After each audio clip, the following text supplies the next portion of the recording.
Hi, my name is Eric Beatty, and in the anticipation of the release of my latest guitar masterclass entitled Bluegrass Guitar Essentials, I'd like to share with you some songs and techniques I feel convey the essence of what this course is all about. This is yet another song that is on the latest album of my bluegrass band entitled Wilder Mountain. The release is called Wilder Mountain Coal, and you can find more information and even buy your own copy of the CD on Amazon.com or iTunes. And our main website is wildermountainband.com. This is a song that I reprised on this album called Lonely Tonight. When we made our first album, it was just kind of like a little project we all got together. It was the first album. It wasn't in an official studio, even though the quality sounded really amazing. And when we got together, we decided to release some of the same songs on a new album with a different twist, well, maybe a different take on the solo, or just adding some more instruments. We wanted them to sound the best they could be. And in this example, Lonely Tonight, I wanted to redo the solo. I wasn't really happy with it, and I wanted to come up with something different. And it was just a great song. We wanted to reprise it on the album. And in Bluegrass Guitar Essentials, I actually go over this solo, but as a little teaser for you, I'll go ahead and release this solo now in tablature. And so that you can have an essence of actually what is in the course. Up to now, it's been just some bonus material of what's in the course. But this song is actually gone over in the course. This is a song that uses all the techniques that up to this point you have already learned in the Bluegrass Guitar Essentials course, such as different scales that are very useful, shorter versions of those scales so that you can learn quicker and faster and learn how to play these things, and in your ability to play bluegrass. Some different things such as picking techniques to how to get your hands coordinated together and focus more on getting more familiar with where your pick is. Believe it or not, that's one of the most important things to learn in bluegrass. And in Bluegrass Guitar Essentials, I go over that. And you can find more information on the website that I'm going to release. If it's not released yet, be patient. It will be soon. It is at bluegrassguitaressentials.com. www.bluegrassguitaressentials.com. And this song is actually on that series, on that course, and we're going to go over it right now. It's called Lonely Tonight. And what it does is, it's the last solo. The first solo is a mandolin solo. And it kind of, I take over the solo from there because it modulates to the key of A. And so with more emphasis and more emotion, we're in a higher key, so that conveys I'm really desperate and I'm very lonely tonight, okay? So we'll start on with the solo here.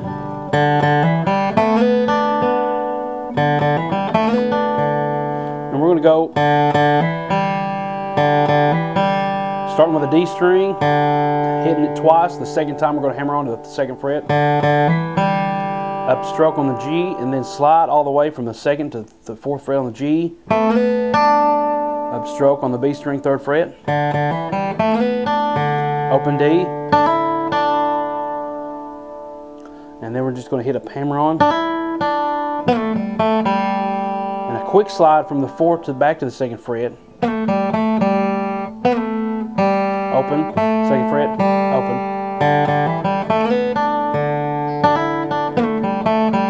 And then we're going to take our C chord, but we're just going to play the first two fingers here and slide it up and hit that open string in the middle. That sounds very beautiful.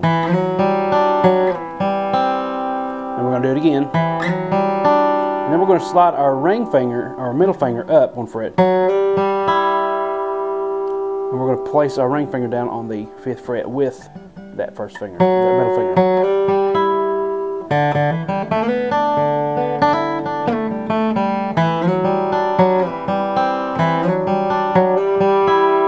So the picking's the same.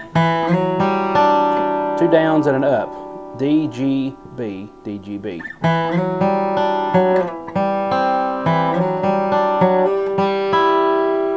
Okay. Now, to point out, on that, I usually have my first finger down already so that I can be ready to slide. See how that first finger's still there? And then we do this. Another hammer on, 3rd to 5th fret.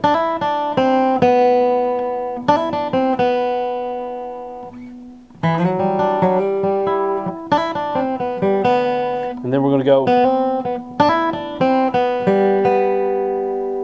Okay, so this is going to kind of outline that F shape, the G chord here on the F shape. And that's a short chord. We go over short chords in the course as well.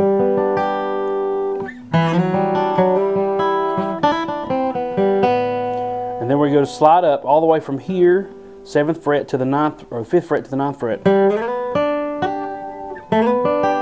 And this is a very important shape to learn in bluegrass, and I go over that shape as well, and that's just the alternate version of a D, because it's very important when we're getting into soloing higher up the neck and need as many notes as we can. So we're going to slide on into that.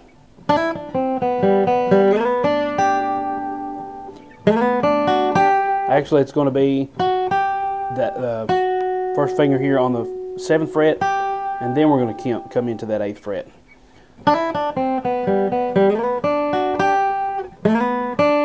So I'm going to bar this 9th fret, 7th fret, 7th fret. After I hit the 8th fret here, I'm going to slide down, and this is a very odd technique, but it's very useful. It takes a little practice, so don't be discouraged. And what it is we're sliding down, just giving that sound of that slide. It may be 1 or 2 frets, then we're going to immediately to that 5th fret and picking it.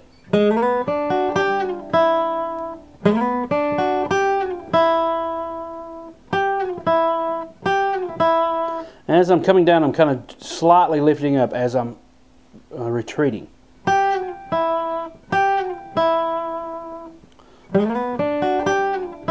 And then immediately after that, we're going to do the same thing, but with our ring finger, playing it on the 7th fret.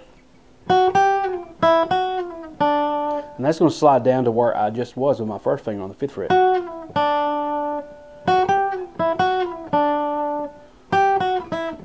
It gives the sense of a major scale. And then after that, and that gives us the D shape. Okay, so let's go back up to that.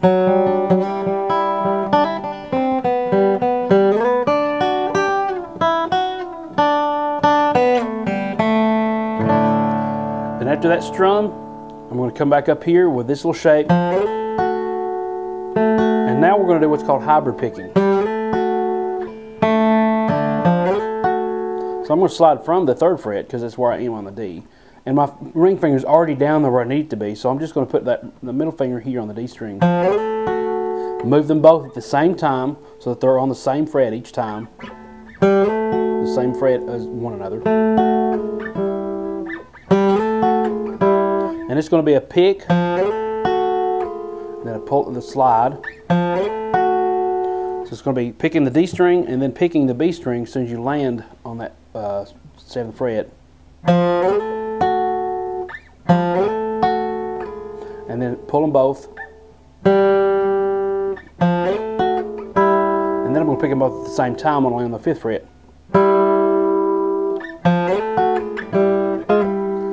And then I'm going to do another really quick slide from the 6th to the 5th fret back to this shape, this little C shape.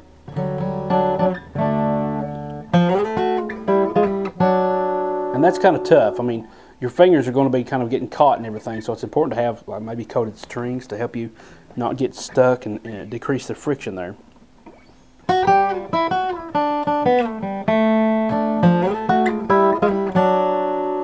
Then after that, we're going to come back up here, sliding all the way back up to where we just was with that little D shape. But that's going to be another walk up. Now we're going to focus on this. We're not going to hit that bar here. We're just going to focus on that's 8th fret.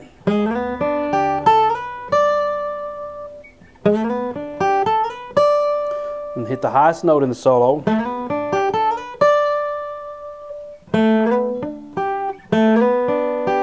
Pinky's going to come out on the 10th fret to the 12th, and I'm going to hit the first finger on the 10th fret.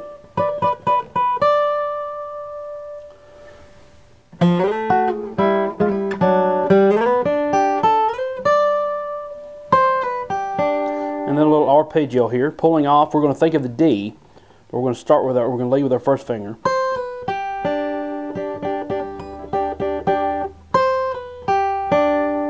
So that's going to be on the 8th fret, pulling off to the 7th, walking down to the 8th fret on the B string, 7th fret, putting our first finger off from the E string to the G string. And I'm just leaving my fingers down here to show you, but ideally our fingers are still going to stay up here.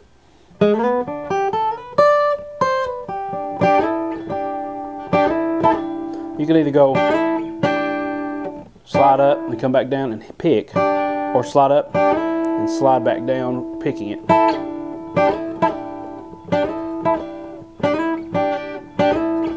Or you can just do a slide and pull and slide back. But it kind of kills the sound as it comes and hits over those frets. So I tend to either pick it here or pick it here and slide it. We're going to slide from the 5th fret to the 7th fret. That's why it's important to know that shape, because it can be used in multiple different places. So after this, okay,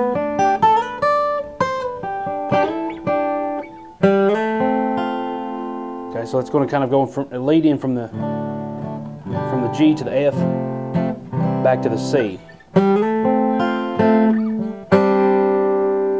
Okay, so the shapes here is this shape.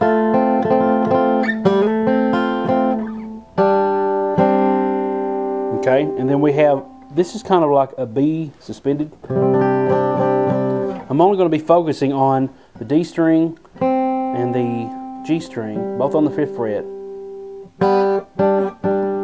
and the 3rd fret of the B string. That's the only 3 strings I'm really focusing on for the next 2 or 3 little sections here. And I'm just doing a pick as soon as I hit that, and then a pick with the ring finger, the middle finger.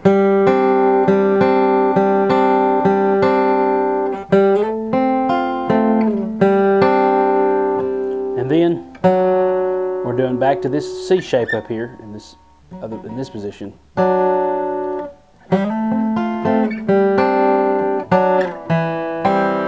So I do immediately, the picking I like to think of is this. That's all picking. And then, after I hit that last note, make to this shift, pick and then hybrid pick. D string and then G and B together. And then another hybrid pick together. And then a pick and hybrid pick together.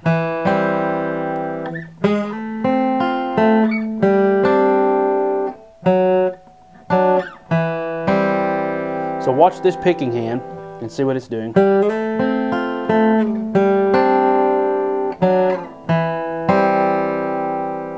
Okay.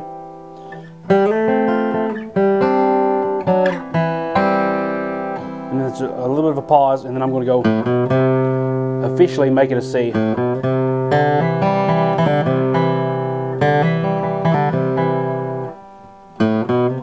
Holding the C shape. 2nd fret, hammer on, D string, and then come back to that D, and then a quick pull off. But we're going to hit that last D string again with our finger on, so that's kind of a quick change, so be aware of that. So usually when I hit that A string, my finger's coming back down on that D string, 2nd fret. Slide from the, it's kind of like going, highlighting a D chord there. So it's going to be sliding, picking the A string, and then When we land on the 5th fret, we're going to pick the A and the G string. Our finger stays the same. It's still going to stay 1 fret behind in the next string, the D string. I'm going to reach back here with my first finger and just do a real quick pull off on the 2nd fret. It's a big stretch, so if you're not used to it, you can just kind of lift off and aim for this again, for the 4th fret.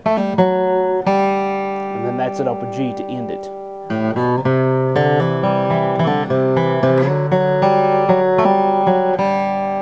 And then a little slight bend there. 3rd, 4, open A, strum the A chord. And that's where it hits the high part. Lonely tonight. So it modulates from the key of G the whole time into A. And we finish off the song in A. So I hope you've enjoyed this solo. I know it's more advanced. This course actually is more of an intermediate to advanced level. If you're a beginner and you just want to have this course, maybe for later on when you get better, there are some things that you can learn, and that is mainly the chords and the rhythm section. There's some broken down terms and broken down rhythms and chords that are really essential to bluegrass guitar, that all the greats that I have listened to use these chords. And there's some basic chords and some advanced chords, but beginners can really benefit from that. But like I said, this is more of an intermediate to advanced course, mostly for those people who have been playing the guitar for at least a year and have been playing it, practicing it, and are dedicated to learning the guitar. And for those that have just, they're stumped, they don't know exactly where to go, and they live in another state, so they can't really take lessons from me. They don't have Skype or they don't have internet or anything like that. This is for you. This course is specifically for those people that can't get to me and that I can't teach one-on-one. So that now I can accompany you in your living room, on your laptop, wherever you're at, and teach you what I feel are the Bluegrass Guitar Essentials. That's why I call this course Essentials, is because it's what I feel is necessary to become a good bluegrass guitar player. So thank you for watching. Please check out the website. Again, if it's not released, it will be up soon. www.bluegrassguitaressentials.com. Thank you for watching, and I look forward to helping you become a master bluegrass guitarist.